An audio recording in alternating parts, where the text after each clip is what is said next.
Hello, everybody. It is Sunday night, December 27th, 2020. This is our wrap-up show for the year, taking the place of the Friday program. And I thought we'd do a little big picture thinking today, talk a little bit about why gold is still a great investment, and talk just a little bit about Bitcoin at the end. But really, just want to show you some numbers and get you thinking about some things that I've been thinking about a lot. I'd say for several years now. And really, I started talking about these things on MarketWatch back in about 2014, before it became apparent to me that we are just going to be in this slow growth forever paradigm, forever as far as most of us are concerned. The only real way to grow our way out of some of the problems that we have is we have to rebuild the world. And from a policy standpoint, that means fiscal policy versus monetary policy. And I'm going to show you why that is important. So let's start here. First, a cautionary tale. Japan's debt to GDP is 230% and jumped up to 260 during the pandemic. Just a gigantic jump, right? And it's going to stay up here for a very, very long time. Really, it's probably going to drift upwards because this is a resource poor country that has a demographics problem. In fact, the worst demographics problem on the planet. The Bank of Japan plus the Japanese pension fund own a little bit over 45% of all Japanese equities. Think that through. We threw a hissy fit buying a handful of corporate bonds, 1% to 2% of the corporate bond market from our central bank. Japan owns 45% of the equities in Japan. And yet, the stock market barely trails along. Still, at the same level as 1990. So 30 years later, double bottoms, a couple of rallies, but really headed down for the better part of 20 years before it started going up again after the financial crisis. But the only thing that spurred it on was massive buying of equities by the Bank of Japan and their pension fund. A few weeks ago, the pension fund stopped allowing people to borrow shares in order to short the stock market. What are they afraid of? Why would they interfere with hedging and short selling if everything is okay? But wait, now I get it. So while the pension fund was pulling securities away for shorting, which puts downward pressure on the market, they started to sell. So they manipulated the market. This is a projection of U.S. debt. I'm going to take a look at World War II debt. Comes all the way across. Now with the pandemic, a big shock, we're there. And really, I think people should be looking at what's happened in the last 12 years. The financial crisis, some leveling off in the debt creation, and then the pandemic. But now we have some massive liabilities coming. And because of the debt service, we're going to have to find ways to spend money on the things that we need. And the only way to do that is to borrow. This is why modern monetary theory has gained a lot of popularity, is because the lack of creativity, in my opinion, the lack of real foresight, is that people don't believe that we can just grow our way out of things. And they're probably right to an extent, but I've got some ideas. And if I have these ideas, then they have to be out there. Think about Larry Summers, the things that he's running around saying. He was just on TV. He's talking about this massive wave of debt problems that we're going to have, but there is an out. The out really is rebuild the world. You'll see that going all the way back to Ronald Reagan, we've been spending more than we take in. And when the blue and red line are close together, that's actually all right. For a little while, under President Clinton, we actually spent less than we took in. And we really needed to do that for about a decade, and we didn't. And that led us right into the financial crisis. What we've learned is that quantitative easing leads to more wealth inequality, which leads to hoarding. When I say hoarding, take a look at the wealth of the richest 1%. It's grown to about a third of all wealth. So 1% of the people have a third of all the assets out there that are marketable, but then when you look at the private assets, they're closer to double that number, close to 70%. And we've gotten slower economic growth, even with the quantitative easing.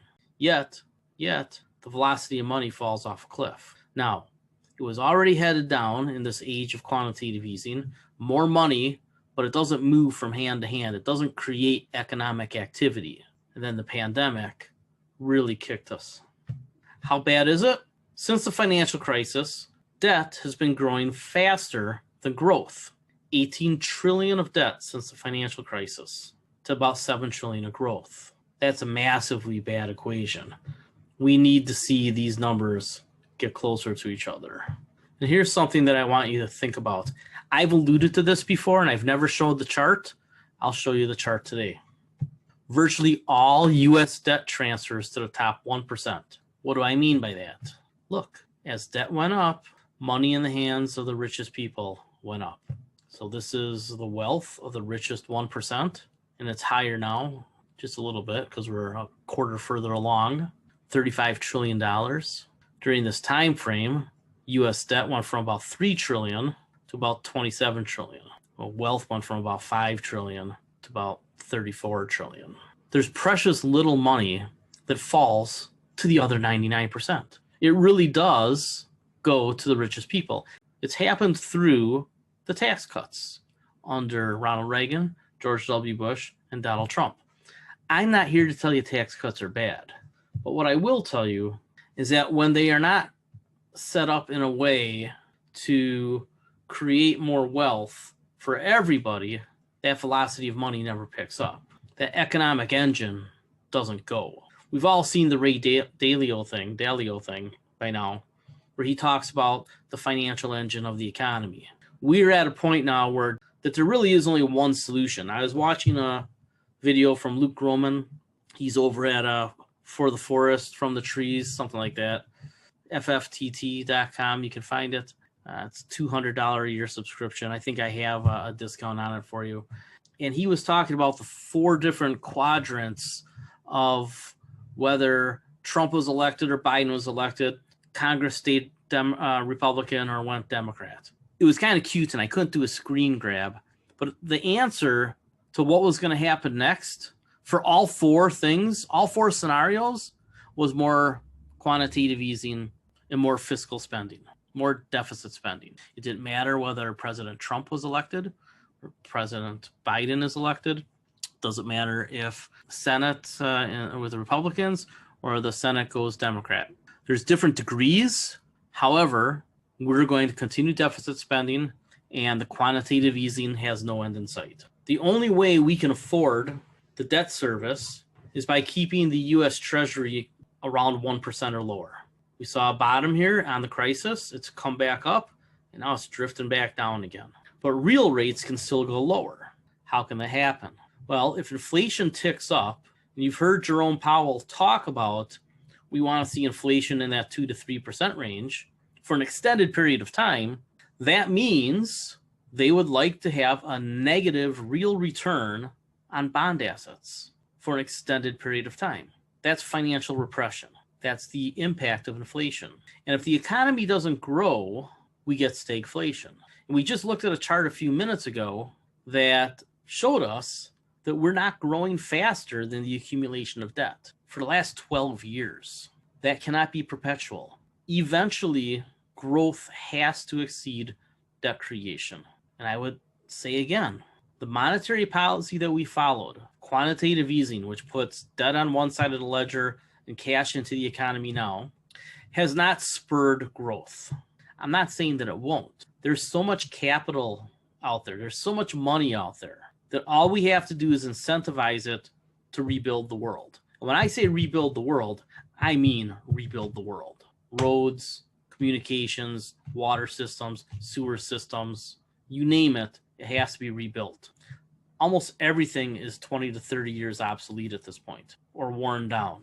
That's why we had bridges falling down. Our deferred maintenance in this country is trillions and trillions of dollars behind.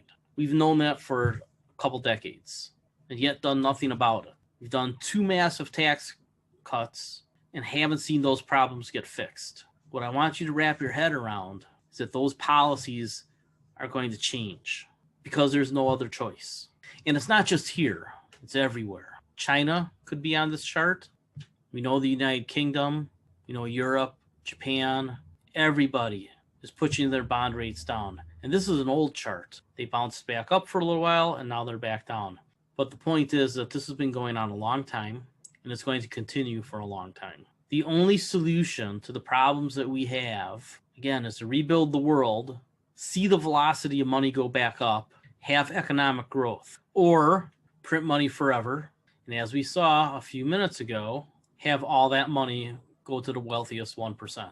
The elections, which I know some people still, it's not sitting right with some people still, but it was 7 million vote win for Joe Biden. That's 3 million or 4 million more votes than Hillary Clinton got. Because remember, Hillary Clinton actually won the popular vote by 3 million votes. Joe Biden won by 7 million votes. That should tell you something about the way that a lot of people feel, because they're not in the 1%, and nobody listening tonight is either. Maybe one or two people. Every one of us is probably somewhere in the 2 to 20% range. How do I know that? Because if you're investing, you're in the top 20%. And if you're in between 2% and 20%, you tell me, do you feel like you're safe for the rest of your life? At $1 million or $2 million, do you feel like you're insulated? I don't feel that way. And what if you have a 5-figure account and you're 30-something or 40-something, and you realize the Social Security payments are going to depreciate against inflation? They'll still be there, but they won't go up with the rate of inflation that they're trying to have. And you realize, man, I'm going to need probably $4 million, $5 million to be able to live off the interest if interest rates are going to be, let's be generous and say 3 or 4% someday. And I believe that they will get that high again, because as I've said a number of times, what is inevitable? Helicopter money is inevitable. At some point, we aren't going to do quantitative easing. At some point, we're going to buy the Federal Reserve balance sheet. And what are we going to do with that money? Maybe we should think about what Japan has done.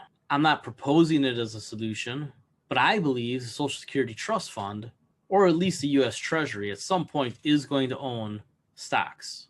And I believe it's going to happen in about 5 years when all this corporate debt starts to really come due. That happens to jive with a recent paper that came out. I've been looking for the link again. I haven't found it. I've told you before that I think the next debt crisis is going to be towards the end of the decade, because that's when all the pension systems and retirement systems are under maximum stress from all the boomers being retired. When we print money, flat out print money, because we haven't done it yet. Everybody wants to say we're printing money. We're not. When you create a debit on the other side of the ledger, you're borrowing. At some point, we're not going to borrow. We're going to do a significant devaluation of the dollar all at once, and we're going to fix a lot of things. If you take a look back at how Japan started to fix things about 15 years ago, I believe, I think it was 2005, that's when they set a target of 25% of their pension money in the stock market. That's actually the number that I've mentioned. Why? Because a portfolio of 3/4 high-grade bonds and 1/4 in the stock market is actually the safest way to preserve wealth and purchasing power without taking exorbitant risk. Now, let's think about what Japan has done. Their stock market's done pretty well since the financial crisis, since they really started buying stocks, printing money to do it. They've actually printed some money. Most of it's quantitative easing, though. Their demographic problem is worse than ours, and they don't have the resources we have. So when people talk about the Japanification in the United States, I would point out that we may use some policies that are similar, but we have massive advantages to Japan. And that's something that most people don't take into account when they talk about the destruction of the dollar. If all the countries out there are in roughly the same boat, certain countries worse off demographically. And the United States is almost even on the demographics now because of the millennials. And I hate to say it, a couple 100,000 older people have died now. That financially is not a bad thing for the country. It's a horrible, horrible thing that's happening. My grandmother, combination of COVID and transient ischemic attacks, she's in bad shape, 92 years old, COPD. I would never say it's good that people are getting sick. But from a financial standpoint, we have to peel that out and say it doesn't matter. Well, given that the last year of life is the most expensive year of life, it might. It takes a couple 100,000 people off of Social Security and Medicare. It's more than a drop in a bucket. It's not the whole bucket, but it's something that we should look at when the new mathematics come out from the census that show us, this is what we should expect to pay going forward. In all of this, massive debt and the interest rates being low, one of the things that I talked about recently was the end of falling interest rates. The interest rates where they are, they can't go much lower. We are near the end of a 40-year bull market in bonds. Now, that doesn't mean that the bonds have to go in the opposite direction. They could chop along, little up, little down, little up, little down, for years and years and years. And in fact, that's what Ben Bernanke said he expected. Ben Bernanke had a luncheon with some hedge fund managers probably a decade ago now, and they asked him, when do you think interest rates will normalize? What did Ben Bernanke say? Not in my lifetime. That was his answer. My answer would be right after they do helicopter money. So if the helicopter money comes in the second half of the 2020s, that would be when we would expect interest rates to jump, the dollar to devalue quickly, but then everything would start going in the opposite direction. Interest rates would now start coming down again, slowly, but over time that's what would happen because our demographics actually get worse again about 20, 30 years out. When the millennials are the oldest generation, the country has problems again. That's a pretty long push, right? That's 30, 40 years. But if interest rates aren't going to fall, then the only way to inflate away debt is for inflation to be higher.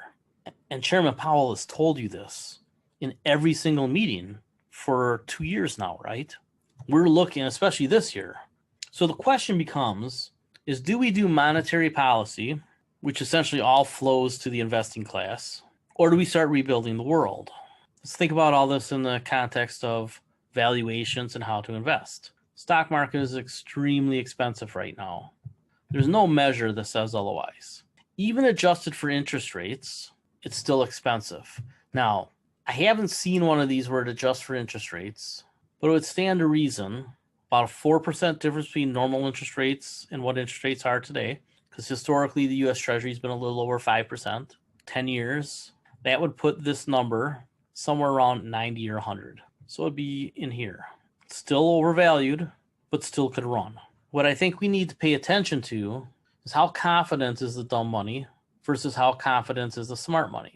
And most of the buying by the institutions and the family offices has been very selective. The next time we have a correction where this falls down in here, and this goes like that, and this comes down, we're going to have to buy that correction.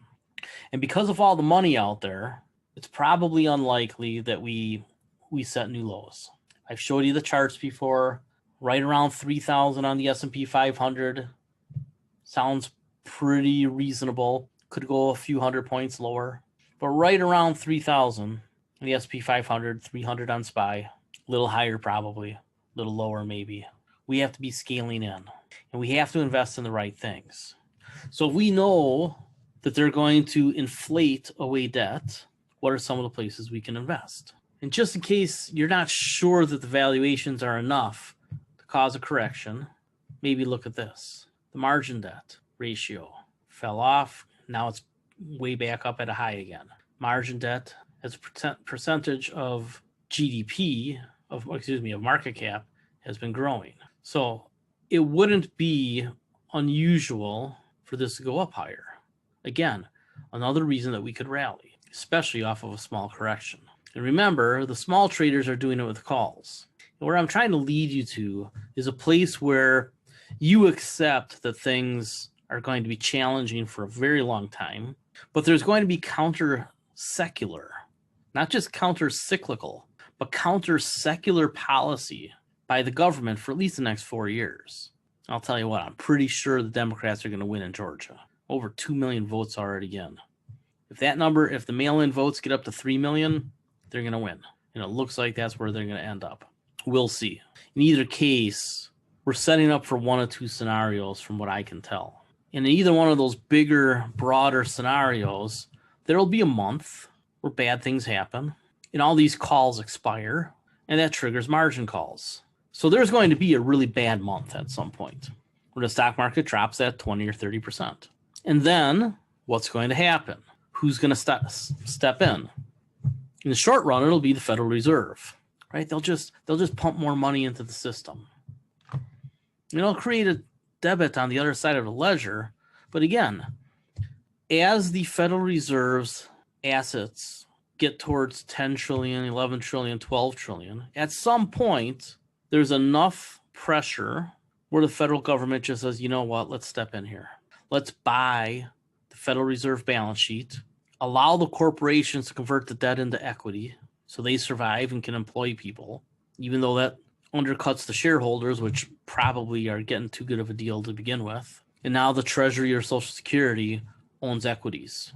I'm telling you that I believe that at some point the United States prints money, buys equities, bails out the Fed, creates tougher measures for the Fed, and defends the dollar after the fact. Because if they take a 20 or 30% devaluation of the dollar, that might be the last time where we ever need money to be cheap for export purposes.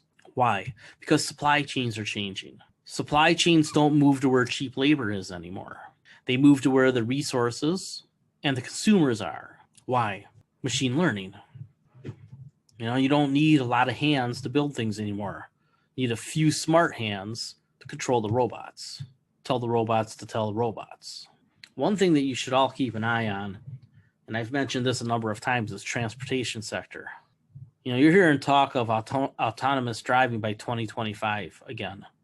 I still think it's closer to 2030, but in either case, the number of people, it's like 13 million or something. It's a lot of people who would lose their jobs. So I've showed you this chart for a very long time, right? And now it's down in here, which is where we said it could get to. If it goes lower, we start to have big challenges. This area in here is the Goldilocks zone. Up here, the dollar's too strong. Down here, the dollar's too weak. Biden and Yellen have already talked about defending the dollar down here. What does that do for you as an investor? Puts pressure on the stock market. So if we get a period where the dollar drifts up or has a jump up just to come back down, it's a good time to buy. I want you to wrap your head around the idea that the next correction, unless it's a long-term rolling correction, is most likely to be a lot like March. 1 month, 20 to 30% down, wiping out margin and calls. And we have to be more aggressive than we were in March. And even though the next rally in the stock market might not be quite V-shaped, I do expect to see 5,000 on the S&P 500 by the end of Biden's term. They will do everything they can to move things along, and they will take their hits in the first year. Now let's go back to a scenario that has to do with politics. The Democrats get the Senate. You'll see a lot more fiscal policy, and things will get better faster for more people. Market still gets a hit because the tax code will change. So there'll be an adjustment for that. Maybe twice, maybe once early and then once the last month of the year. I could see 2021 being even to slightly negative year. Could be slightly positive, but as I said at the end of last year about this time, it made sense to me that 2020 would have been a negative year. And had the Federal Reserve and the Treasury not actually gone into the market and bought corporate securities, which is what they did, the stock market would not have rallied the way it did. And this idea that we're having a V-shaped economic recovery is still laughable to me. You've got over 20 million people unemployed right now. Oh, but the official numbers are this. Yeah, add the 14 million people who are getting PUA or something, some benefit that's not a state benefit. That 6.5% unemployment rate is a lie. Why they don't bundle in the PUA people, right? The people getting pandemic unemployment assistance. Why that isn't part of the real unemployment rate, I don't understand. Unemployment's much higher, in the teens somewhere. It's a lot of people. It's a lot of matching that won't go into 401ks in January. It's a lot of people who probably won't even look that seriously for work until March. This presumes that the stimulus bill, the relief bill, it's really a relief bill, not a stimulus bill, gets passed. And I think it will. Because at this point, it passed with such an overwhelming majority that President Trump really can't veto it. On the 10th day from when it's submitted to him, it becomes law. So if he vetoes it, they override him. It's going to be law in about a week, no matter what President Trump does. Now, he's trying to get the payments bumped up to $2,000. I don't know what the votes are in the Senate. you need 3 Republicans to vote for the increased payments. I don't know if those are there or not. Regardless, those unemployment benefits are pretty important. A lot of people who can use that $300 a week on top of their state benefit. So the potential for volatility in the short term is pretty high. If the Republicans hold the Senate, we're going to get a lot more monetary policy because it'll be the main tool that's available. It'll be standard buying treasuries, buying mortgage-backed securities. More and more capital in the system. It's probably better for stockholders, but worse for people who don't invest much. So 80% of the people. So again, you have to buy the correction in either scenario. And how it plays out in the end, if you think of the end in as being 3 or 4 years for this cycle, it's probably around 5,000 on the S&P 500 either way. It's just a matter of what's best for the economy versus what's best for investors in the short run. Now, with the dollar probably not getting too strong and us having to deal with debt, and I'd encourage you to reread this article because the issue with debt is that we have to be able to service it. Right now, the interest on the debt annually is about $2.5 trillion, even at low interest rates. Now, let's suppose they can keep refinancing that and keep that around $2.5 trillion for a little while longer. And they issue more and more debt at low interest rates as some of the debt from 20 and 30 years ago comes off the books because they won't pay it off with cash. They'll pay it off with new debt issuance, but at a lower interest rate. So let's suppose for a little while they can keep the $2.5 trillion in interest there. We still have to remember this. In a few years, a lot of things explode. That's why that one paper said right in here is where we start to get just too much debt. I don't know. But this is what I projected as well, is that as this goes up with the boomer retirements, we start to have big problems.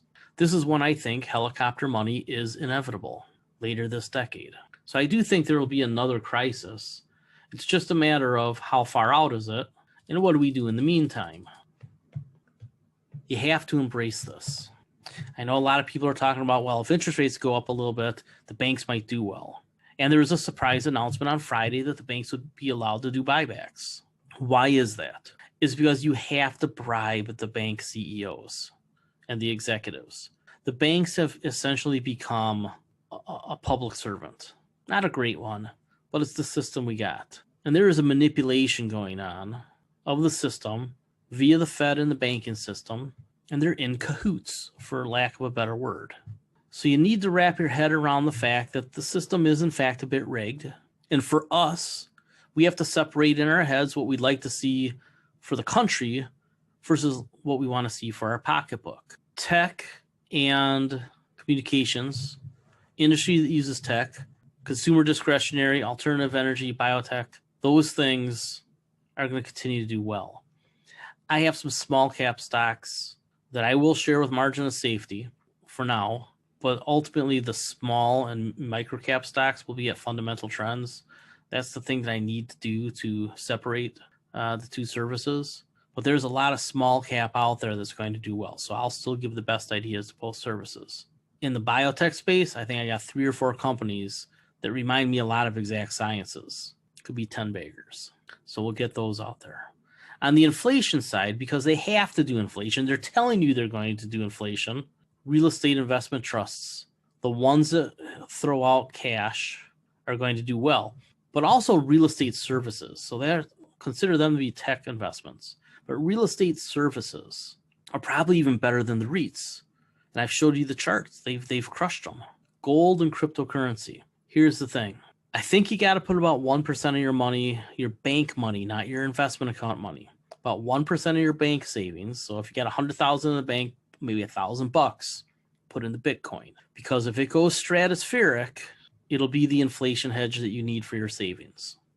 The risk with cryptocurrency, Bitcoin in particular, especially now that people like Elon Musk are talking about taking corporate money out of the banking system and putting it into cryptocurrency, is that Janet Yellen just has to say A, B, and C, you're not going to do this, and here's why.